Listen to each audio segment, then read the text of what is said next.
상훈이가 학교에 오자마자 가장 먼저 향하는 곳은 복지실. 여기엔 특별한 이유가 있습니다.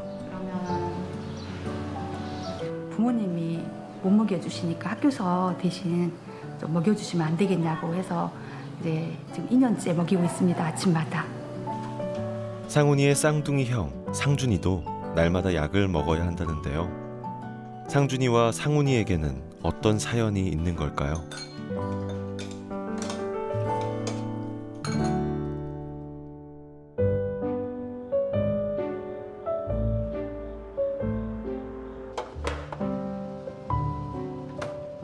이른 아침, 엄마는 네 식구의 아침 식사 준비로 분주합니다. 혹시라도 아이들 등교 시간에 늦을까 마음이 급한데요.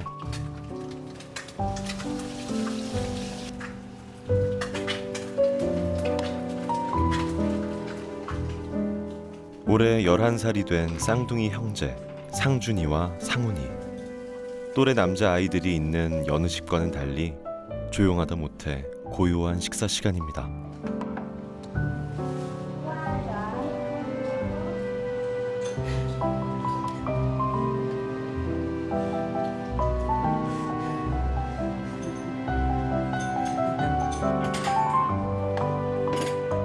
유난히 집이 조용했던 이유. 엄마 오키 씨와 아빠 송중 씨는 청각 장애인 부부입니다. 상준이와 상훈이는 태어나서 지금까지 부모님과 음성으로 대화를 나눈 적이 없는데요. 그렇다고 의사소통이 전혀 불가능한 건 아닙니다.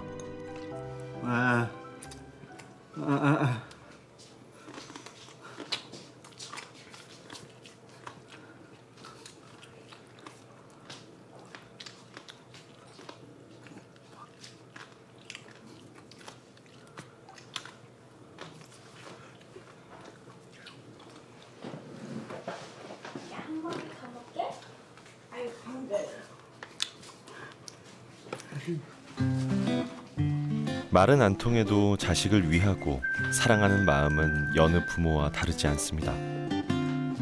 물론 등굣길 엄마의 잔소리도 마찬가지인데요.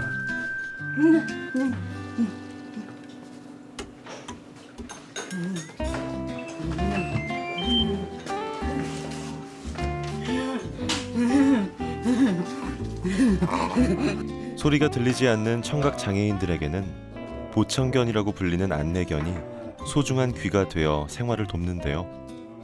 아이들이 없을 때 부부의 귀가 되어주는 도우미 견이자 이 집의 든든한 막내랍니다.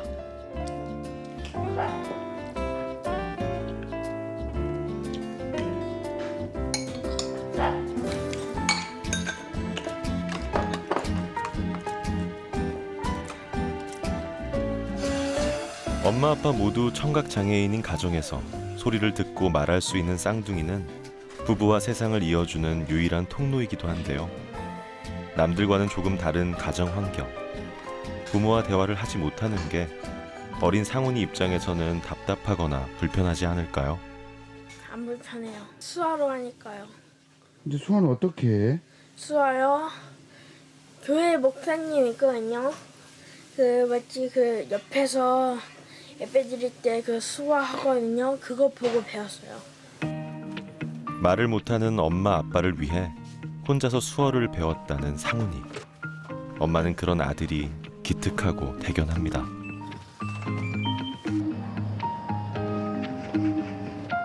상훈이가 학교에 오자마자 가장 먼저 향하는 곳은 교실이 아니라 교육복지실입니다.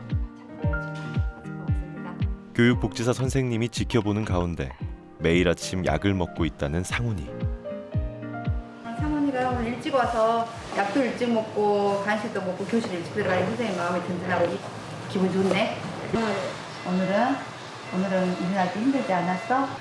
상훈이 상준이가 그 ADHD 판정을 받아서 그 과잉 행동 장애 또한 그 주의력 결핍 이런 걸로 해서 학교 친구들과의 대인 관계 또 주변 상황에서 그 상황에 대처하는 능력들이 좀 이렇게 힘들었어요.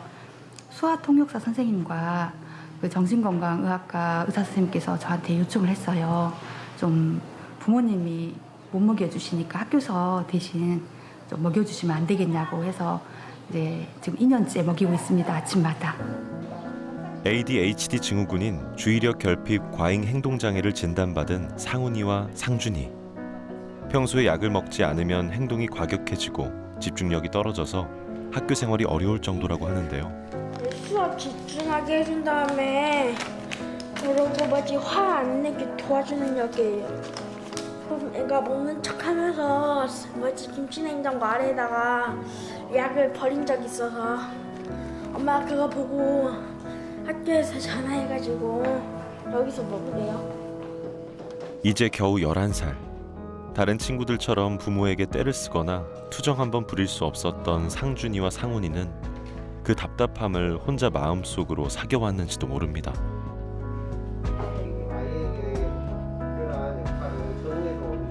어머니, 아버님께서 청각 장애이시기 때문에 아이들과의 의사소통이 쉽진 않아요. 지금은 아이들이 이제 수화를 많이 배워서 어머니하고 하고 있지만 이게 학교에서 어머니가 그 학교에서 문자가 와서 가정통신문 같은 거 오면은 이해가 안 되는 부분들이 있으면은 늘 수화통역 선생님께 전화해서 이렇게 좀 전해주세요라고 하면 그 중간다리 역할을 또 수화통역 선생님하고 저하고 진행하고 있습니다.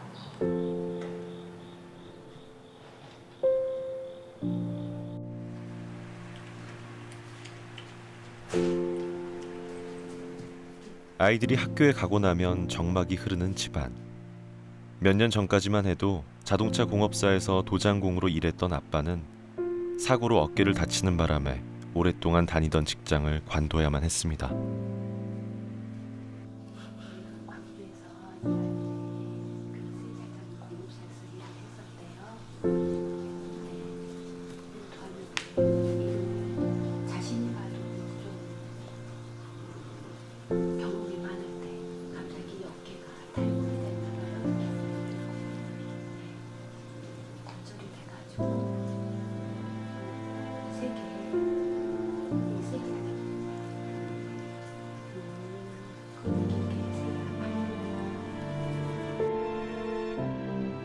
청각장애에도 불구하고 누구보다 성실하게 일했던 송중 씨. 늦은 나이에 자신과 같은 장애를 지닌 오키 씨를 운명처럼 만나 행복한 가정을 꾸렸습니다. 그리고 기적처럼 찾아온 쌍둥이 형제까지 내 식구가 됐습니다.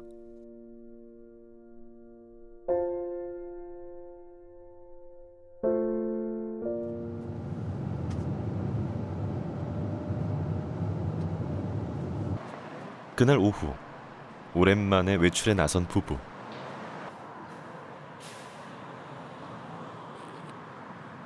안녕하세요. 어서 오세요. 반갑습니다. 가방 벗고 조금 주무시대요. 추석을 앞두고 농아인 쉼터에서 특별한 행사가 마련됐는데요. 홀로 명절을 보내는 청각 장애인들을 위해서 음식을 만들어 함께 나누는 자리입니다. 농아인들 이제 홀로 계시는 분들 명절에 조금 풍성하게 지내시라고 전을 좀 붙이고 이제 잡채 같은 거 조금 준비하고 있어요.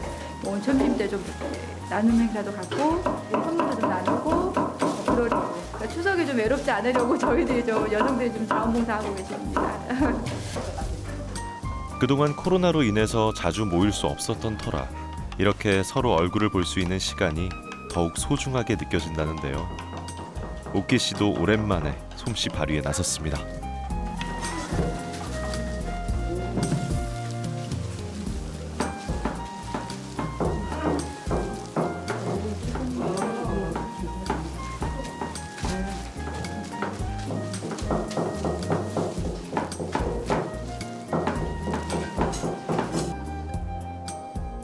평소 사람들 사이에 있으면 아무것도 들리지 않아 답답했던 송중 씨도 이곳에선 모처럼 편안해 보입니다.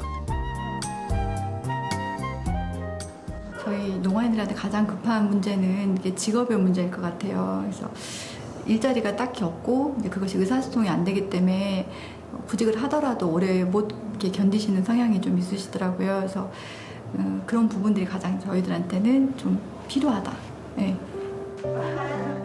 수어를 통해 입모양으로 대화해야 하는 농아인들은 일상생활에서 의사소통이 잘 안 돼 답답함을 느끼는 경우가 많은데요. 특히 상호 교감과 다양한 정보가 필요한 자녀 양육에서도 어려움을 겪는다고 합니다.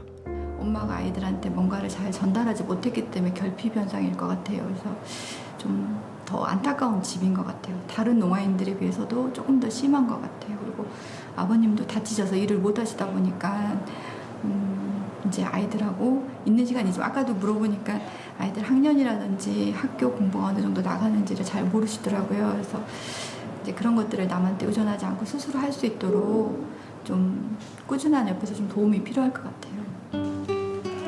오랜만에 농아인들과 마음 놓고 수어로 대화를 하면서 표정이 한결 밝아진 오키 씨와 송중 씨. 평소에도 이렇게 사람들과 소통할 수 있으면 얼마나 좋을까요? 언젠가는 아이들과도 완벽하게 대화할 수 있는 날이 올 거라고 부부는 믿습니다.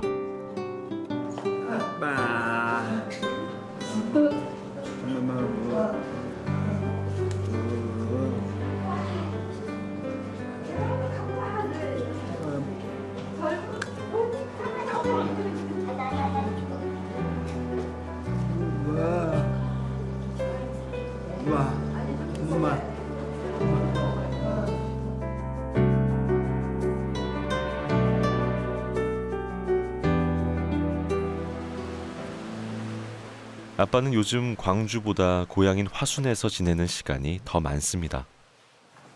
3년 전 형이 세상을 떠나면서 고향 집을 지키며 농사를 짓고 있다는데요.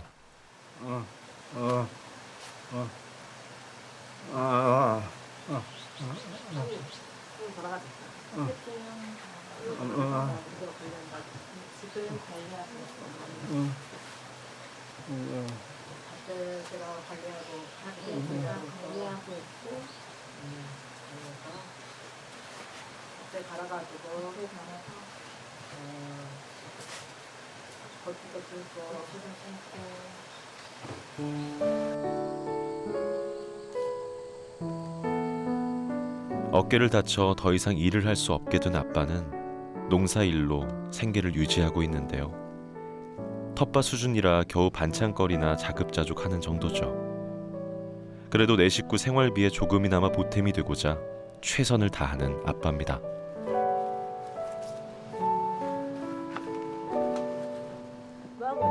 아빠의 이런 모습에 응원과 격려를 보내는 이들이 많다는데요.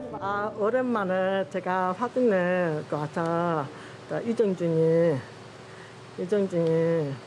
또 만났는데 또 화순에 황희 집에서 꽃도 따고 또 이것도 하니까 진짜 또 고생도 많이 하는데 그런데 어렵게 사는데 또 자기가 뭐 밭에서 일하는 것도 있지도 없는데 어떻게 사는지 잘 모르겠지만 또 안타까운 마음으로 열심히 사는 모습이 보기가 좋네요. 평생 일해온 직장을 잃고 가족들을 위해서 새로운 일을 찾던 시기, 아빠는 지인에게 사기를 당해 힘들게 모은 전 재산마저 잃었습니다. 그 충격으로 한동안 힘들었지만 아이들을 생각하며 다시 힘을 냈다는 아빠. 지금은 이 시골 텃밭과 수급비가 내 식구의 유일한 생계 수단이라는데요. 여기 올 때마다 자신처럼 청각 장애인이었던 형이 생각나 마음이 아프답니다. 한이 돼하지 때문에 저를 뚱뚱하기 때문에 형이 보고 싶다고 마음이 보고 싶다고요.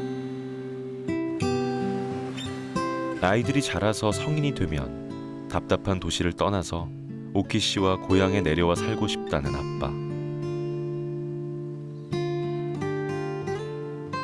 그날까지는 아이들을 위해서 몸이 부서질 때까지 무슨 일이든지 열심히 하리라 오늘도 다짐하는 아빠입니다.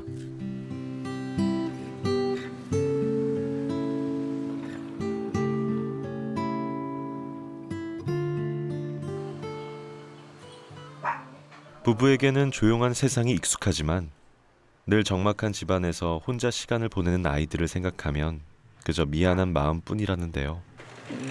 형이랑 게임 같이 할 때도 있어요. 근데 형이랑 노는 거는 형이 자꾸 손톱을 확혀가지고 ADHD 증상이 심한 첫째 상준이는 집에서도 폭력적인 성향이 자주 나타나 집안 곳곳 성한 곳이 없습니다. 주의력 결핍 장애나 이렇게 분노 장애 같은 게 좀 있는 것 같아요. 그래서 화를 분출하면 이런 쪽으로 이렇게 하다가 이렇게 부셔지는 상황이 있고, 벽지도 마찬가지로 이런 부분이 좀 생기는 것 같습니다. 평소에는 차분하고 얌전한 상준이. 하지만 한번 화가 나면 통제가 안 된다고 하는데요. 엄마 입장에선 의사소통이 안 되니 답답할 노릇. 아이들이 아픈 게 모두 자신의 잘못인 것 같아 엄마는 가슴이 아픕니다. 다행히 엄마 아빠를 대신해서 아이들과 대화를 나누고 살뜰히 챙겨주는 고마운 이웃들도 있는데요. 엄마 아빠가 이제 말을 못하기 때문에 제가 와서 이렇게 한 번씩 얘기해 줍니다. 그리고 이번에 또 책도 빌려가지고 왔거든요. 그래서 이제 상훈이, 성준이 책 다 읽었으면 갖다 주기. 알았지? 청각장애인인 부모님을 보면서 일찍 철이 들었지만 아직은 주위의 돌봄이 필요한 11살 상준이와 상훈이. 부부는 아이들만 건강하게 자라준다면 더 이상 바랄 게 없다는데요. 그 어려운 거 있지만 한잔 찾아가지고 많이 도와주고 있어요. 제가 없으면 이 가정에 살 수가 없어요. 굉장히 애로사항 여러 가지 있는데 저도 남편도 도와주고 저도 많이 도와주고 있어요.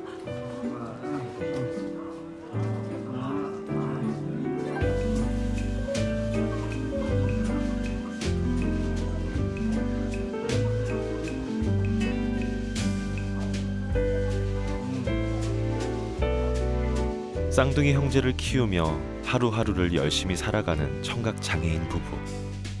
ADHD 증후군과 심한 아토피를 앓고 있는 상준이와 상훈이가 병원 치료를 받으며 건강하게 자랄 수 있게 사랑과 정성을 보내주세요. 대한적십자사가 여러분과 함께 내 식구의 빛나는 내일을 응원합니다.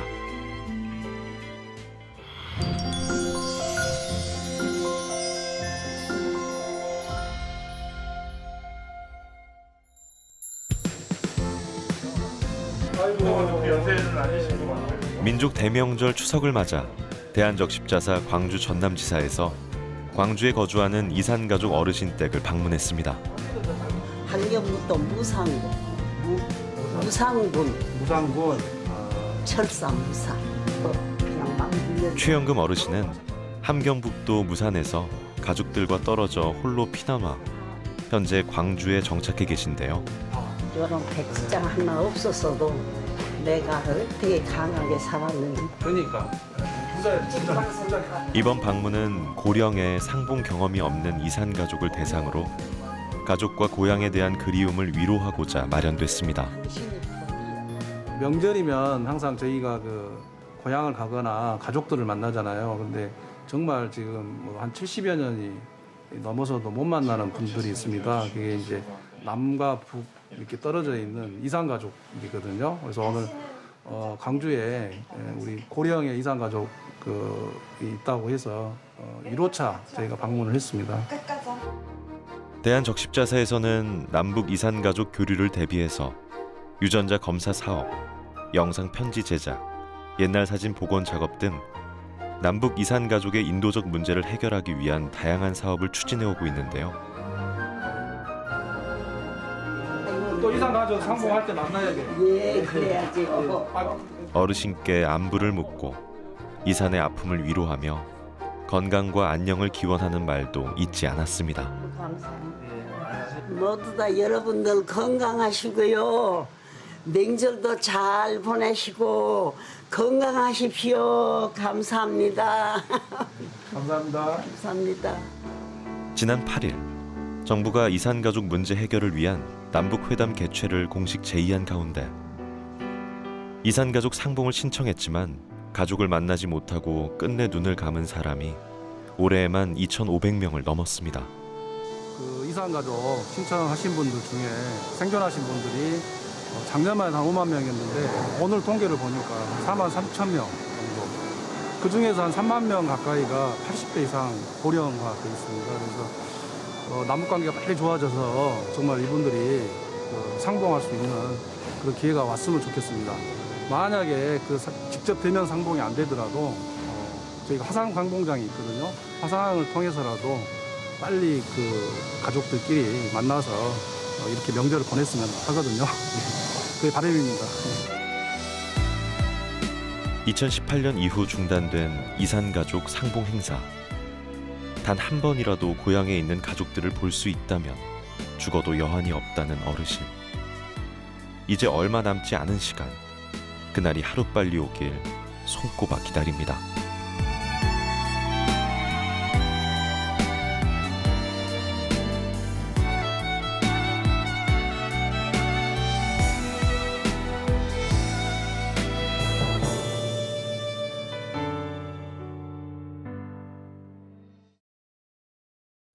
이건 당연한 권리인 거예요. 내 건강에 내가 전문가가 되고 내 삶을 스스로 지켜나갈 권리. 내 건강은 온전히 나의 것. Own My Health, 휴마시스. 왜 그런 아침 있잖아요.